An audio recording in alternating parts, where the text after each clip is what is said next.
Thank you.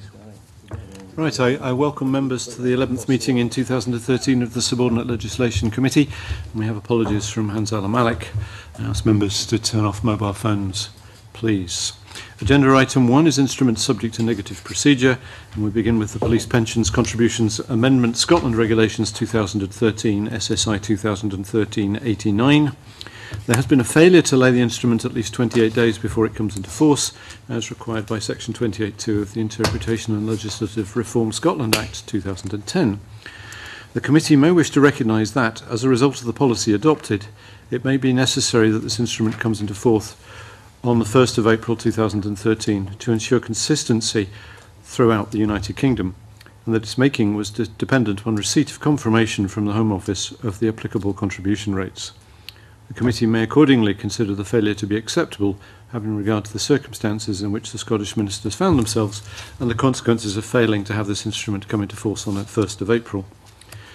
The committee may also wish to note the statement made by the Cabinet Secretary for Finance, Employment and Sustainable Growth to the Parliament on the 28th of November 2012, and the reasons given by the Cabinet Secretary for implementing the increased contribution rates. The Cabinet Secretary's statement set out the consequences which result should the instrument not come into force at the same time as the equivalent provisions in the rest of the UK. The committee may wish to consider that Scottish ministers might, however, have provided a more adequate explanation to the presiding officer as to why it was not possible properly to respect the laying requirements in making of this instruments. Do members have any comments? Just to agree with those comments, I mean, the financial imperative was certainly there for this instrument to be laid, but it would have been perhaps easier for us to understand that had we not had to rely on the Cabinet Secretary's statement, and instead of, as it appears, we were relying on correspondence from the government, which doesn't appear to make that case as strongly as it might have. Indeed. So I think we've got to the right place, but perhaps for the wrong reason.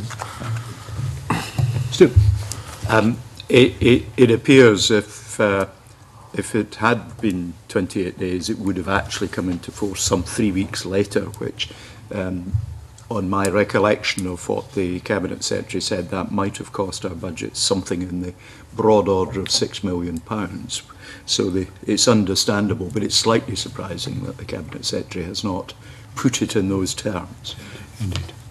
Does the committee therefore agree to draw the instrument to the attention of the Parliament on reporting ground J, as there's been a failure to lay the instrument at least 28 days before it comes into force, as required by Section 28.2 of the Interpretation and Legislative Reform Scotland Act 2010?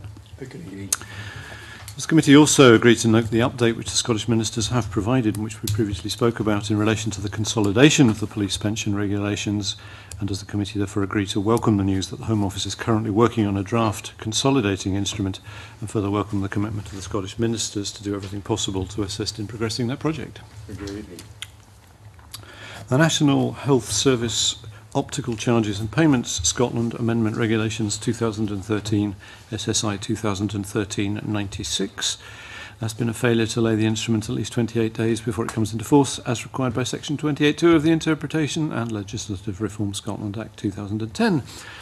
The committee may wish to note the explanation given in the letter to the presiding officer pardon me, that the policy is for there to be uniform optical voucher values and supplements throughout the United Kingdom. We may also wish to note that whether voucher and supplement values are increased in any particular year is optional. In this case, it appears the United Kingdom government took a decision in late February to increase the values for 2013, which did not allow for the laying of the necessary Scottish statutory instrument 28 days in advance of the 1st of April 2013. Committee may wish to accept that once that decision was communicated to Scottish ministers, Scottish ministers did what they could to expedite the Scottish regulations. Does the committee therefore agree to draw the instrument to the attention of the Parliament on reporting ground J, as there have been a failure to lay the instrument at least 28 days before it comes into force, as required by Section 28.2 of the Interpretation and Legislative Reform Scotland Act 2010? Agree.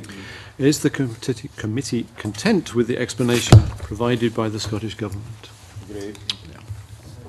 No points have been raised by our legal advisers on the road traffic permitted parking area and special parking area Fife Council designation order 2013 SSI 2013-93.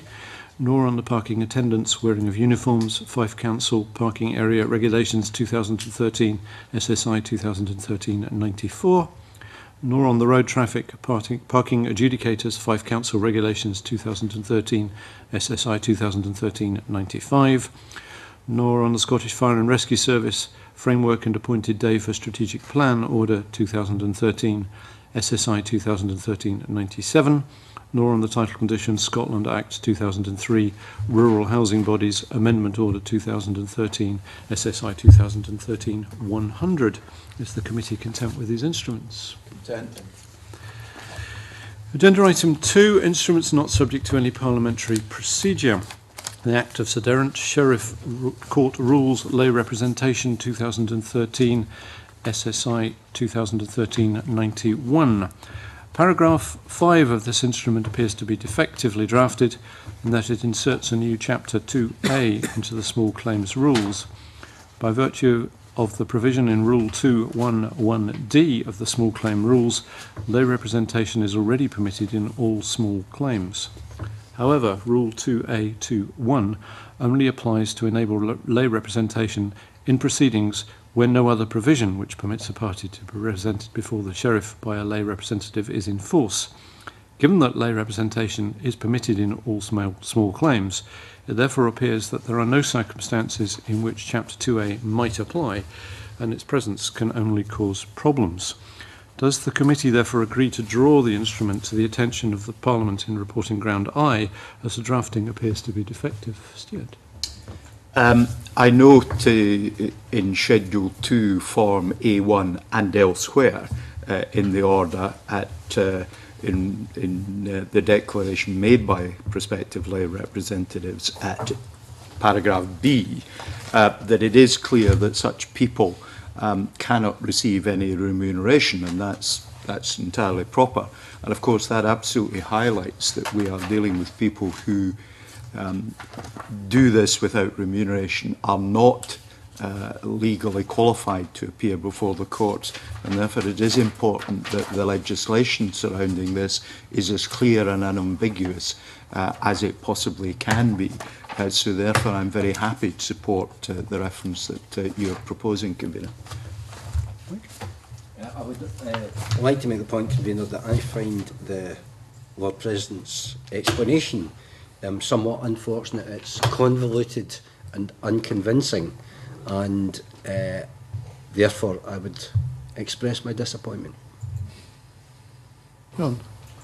I think there's some doubt as to where the difficulty lies with this instrument that's being put before us, whether it comes from the Lord President's office, as Mike Mackenzie has suggested, or indeed the interpretation that they've put upon it of the Legal Services Bill 2010. What is clear is that it's not necessarily progress or a step forward, and that it does certainly need to be sorted out, and urge relevant committee to note that in the strongest possible terms. Does the committee therefore agree to draw the instrument to the attention of the Parliament on reporting ground I, as the drafting appears to be defective? I think we do, thank you. Formal meeting of paragraph 4 of this instrument could also be clearer insofar as it inserts a new Chapter 2A into the summary cause rules. Lay representation is presently permitted under those rules only at certain hearings, but the interaction with the new Chapter 2A is complex, given that the provisions on lay representation are directed at persons who by definition are not legally qualified. It appears that the position on lay representation in summary causes, as amended at Chapter 2A, could be clearer. And given that we have indications that the Lord President's office and our own lawyers have not been capable of agreeing on what it means, I suspect that makes the point that those who are not legally qualified have very little chance. Does the committee therefore agree to draw the instrument to the attention of the Parliament on reporting ground H, as the meaning could be clearer? Agreed. Does the committee also agree to welcome the suggestion that the Sheriff Court Rules Council may propose to the Scottish Civil Justice Council that it undertake a review of all rules on lay representation as part of its wider policy remit once the Scottish Civil Justice Council takes up its functions? Agreed. No points have been raised by our legal advisers on the Children's Hearing Scotland Act 2011, Commencement number 7, Order 2013, SSI 2013 and 98. Is the committee content with the instrument, please? Content. Which brings us to agenda item 3, High-Hedges Scotland Bill. This item of business is consideration of the delegated powers provisions in this bill after stage 2. Members will have noted that the member in charge has provided a supplementary delegated powers memorandum. Members will also have seen the briefing paper. Now, stage 3 consideration of the bill is due to take place on Thursday, the 28th of March, which means that the deadline for lodging amendments is actually passed. Okay. It is nonetheless the case. But if none are being considered, even in manuscript, then there's really very little we need to add.